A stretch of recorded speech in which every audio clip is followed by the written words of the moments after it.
Bonjour, alors bienvenue dans ce petit atelier vite fait pour expliquer un petit peu comment se débarrasser un petit peu de ces traces de crayon que l'on peut avoir effectivement lorsqu'on dessine.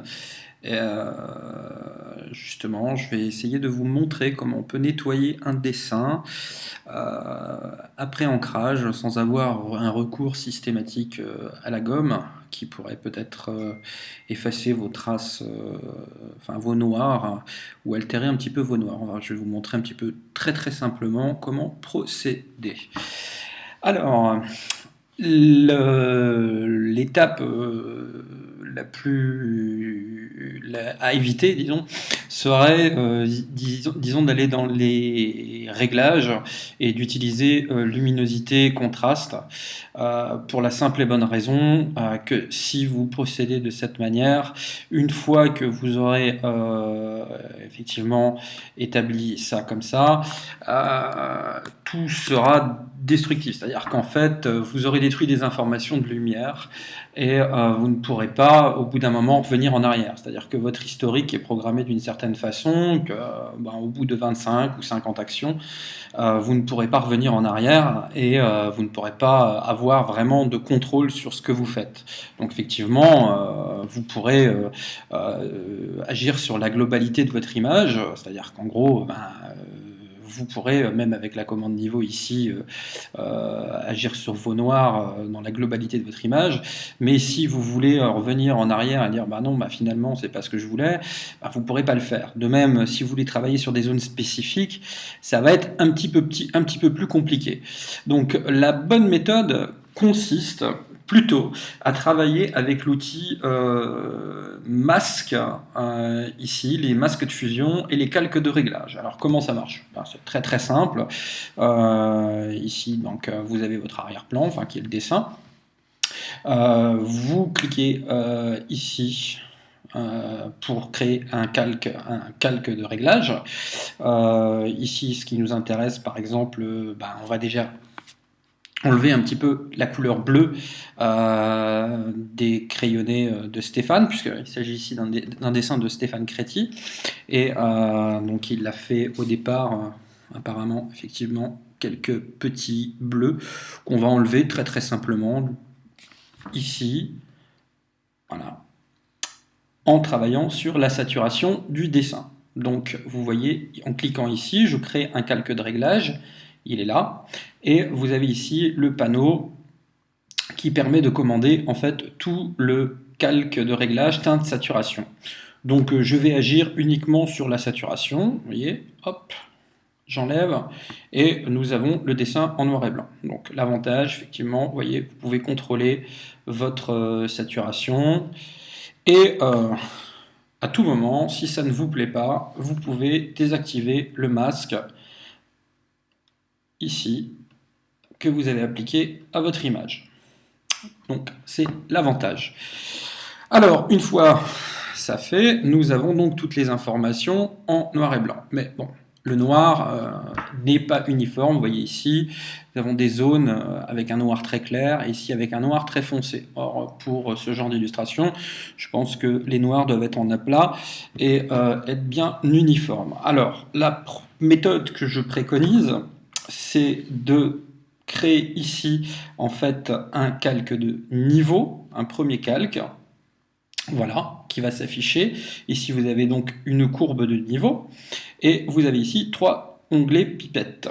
Donc vous avez le noir, le gris et le blanc. Le gris en l'occurrence on ne va pas s'en servir puisque on n'a pas vraiment de niveau de gris significatif sur cette image, donc je ne vais pas trop m'attarder sur ce sujet. En revanche, effectivement, on va s'attarder beaucoup sur le noir. Alors, vous voyez ici, sur le noir, il y a beaucoup d'informations qui sont vraiment manquantes. Donc ce qu'on va faire, effectivement, on va cliquer ici avec la petite pipette sur le noir pour aller chercher le noir le plus dense. Et vous allez voir ici, petit à petit, que déjà, on a un noir un petit peu plus profond. Vous pouvez régler votre courbe ici, manuellement, voilà, jusqu'à obtention d'un noir assez profond. Alors je vous conseille quand même de zoomer. Voilà. Ici, vous pouvez agir un peu sur vos gris. Voilà. Donc, à ce niveau-là, vous ne perdez aucune information. Voilà. Donc là, c'est assez intéressant parce que ici, vous avez du gris. Vous allez voir qu'on peut travailler cette zone pour la rendre de nouveau bien blanche. Donc, nous allons nommer ce calque. Toujours avoir le réflexe de bien nommer ces calques pour s'y retrouver. Voilà. Et nous allons créer un deuxième calque de réglage niveau, cette fois pour les blancs.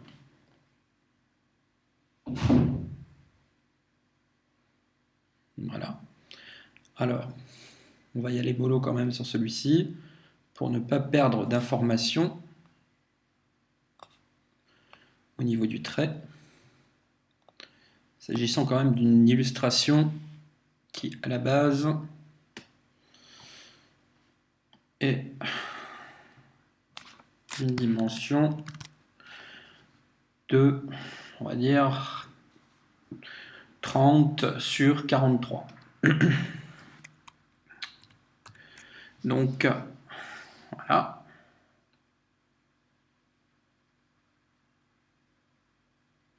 Vous voyez que en réagissant sur les blancs, on a une réaction également sur les noirs. Tout à fait normal puisqu'on agit sur la globalité de l'image. Alors tout l'intérêt maintenant, ici nous avons un masque, c'est de passer tout ça, en cliquant bien sûr sur le masque, voilà, en mode négatif, de façon à cacher le calque de réglage. Alors, les familiers, j'ai un petit peu de RAM qui me manque, voilà. Les familiers des masques, les familiers des masques, on va y arriver, voilà.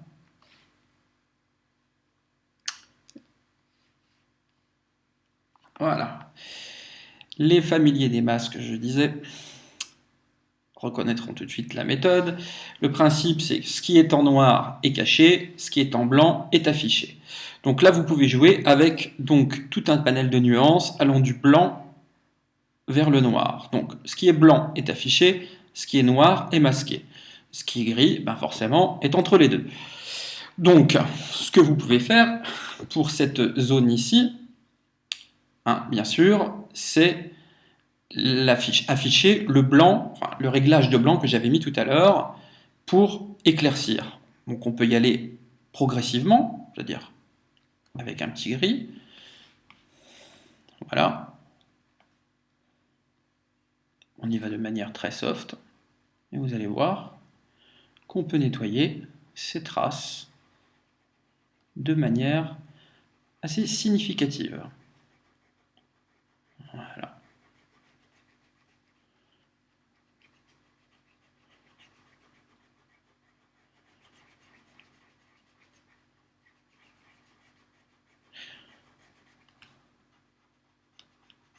Alors vous allez me dire, effectivement, en zoomant, il reste encore des traces de crayon. Bah oui, effectivement, parce que toute une histoire de bon dosage. Alors, si vous voulez bien doser,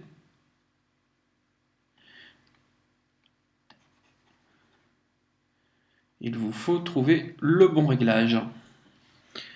Alors, il ne faut pas avoir peur de recréer autant de calques niveau que nécessaire. Voilà. De recourir, au mode négatif.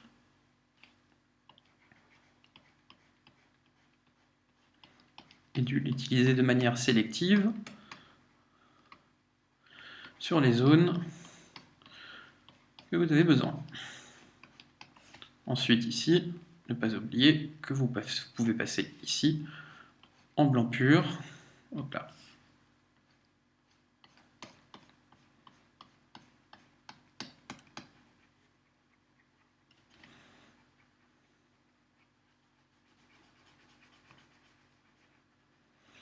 Ceci, bien sûr, n'altérant pas le dessin, puisque vous êtes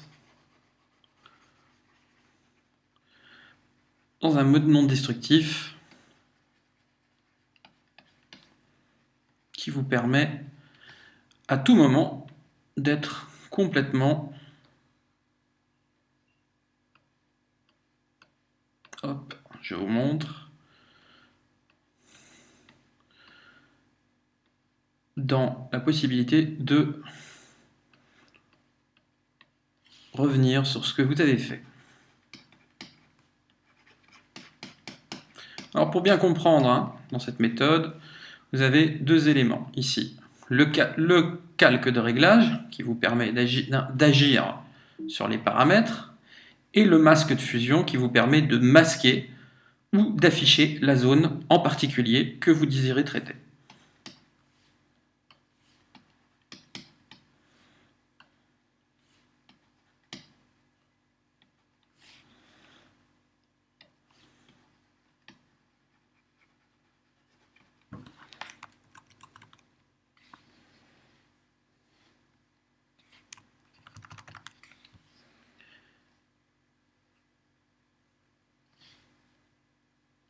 Et petit problème de zoom et de mémoire.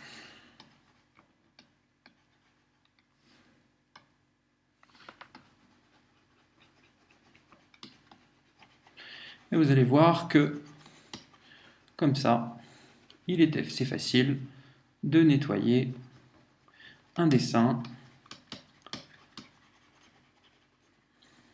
dont les traces de crayon peuvent être assez persistantes. N'ayez pas peur de recourir à un nouveau calque pour bien travailler vos noirs si besoin.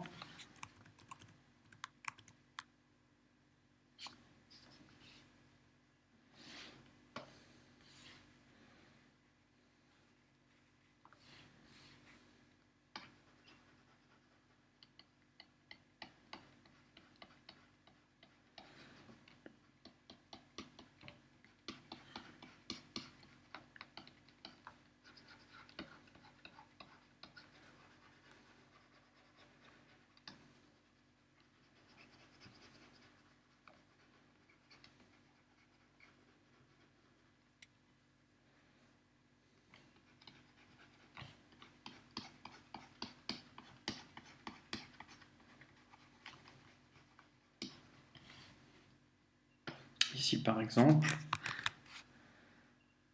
la nécessité de devoir créer un nouveau calque de niveau beaucoup plus blanc est impératif puisque les traces de crayon sont vraiment très denses. Et là, il va falloir vraiment travailler en nuances pour ne pas perdre d'informations noires. D'où l'intérêt de travailler vraiment en négatif.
Alors, pour vous montrer un petit peu avant-après, vous voyez déjà, on a quand même pas mal nettoyé, pas mal de traces. Et on peut vraiment pousser jusqu'à obtention d'un dessin beaucoup plus pur et beaucoup plus propre.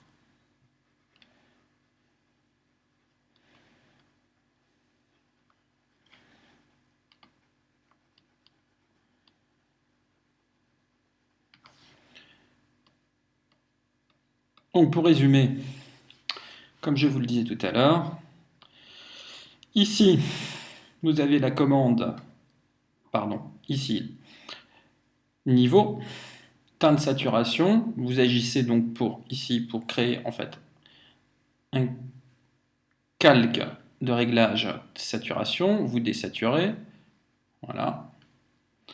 Vous pouvez supprimer ou masquer votre calque à tout moment.